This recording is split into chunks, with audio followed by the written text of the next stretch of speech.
வணக்கம் மாய் ஃப்ரெண்ட்ஸ். இப்போ நான் பார்க்க போகிறேன்னா வைகுண்ட ஏகாதசி எப்பொழுது வருது, தேதி நேரம் எல்லாம் பார்க்கலாம் வாங்க ஃப்ரெண்ட்ஸ். ஜனவரி மாதம் வருகிற 10ஆம் தேதி வெள்ளிக்கிழமை அன்று வைகுண்ட ஏகாதசி, அதாவது மார்கழி 26ஆம் தேதி, அதாவது ஏகாதசி திதி வியாழக்கிழமை பிற்பகல் 12:20க்கு தொடங்கி வெள்ளிக்கிழமை 10ஆம் தேதி காலை 10:10க்கு முடிவடையும். எல்லா விஷ்ணு பகவான் கோவில்களிலும் அன்று சொர்க்க வாசல் திறக்கப்படும்.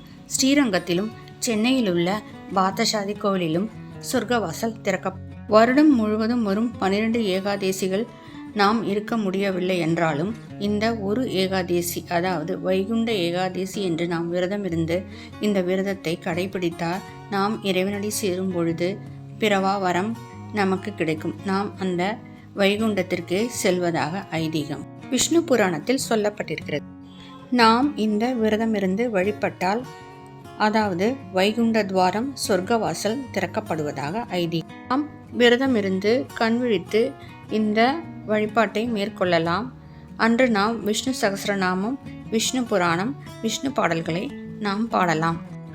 முரண் என்ற அரக்கனை அழித்த நாளே ஏகாதேசி. மாதங்களிலே நான் மார்கழியாவேன் என்று கண்ணன் சொல்லியிருப்பார்.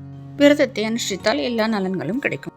ஃப்ரெண்ட்ஸ், இந்த வீடியோ பிடிச்சிருந்தா லைக் பண்ணுங்கள், ஷேர் பண்ணுங்கள், மறக்காமல் சப்ஸ்கிரைப் பண்ணுங்கள் ஃப்ரெண்ட்ஸ். தேங்க்யூ. தேங்க்ஸ் ஃபார் வாட்சிங்.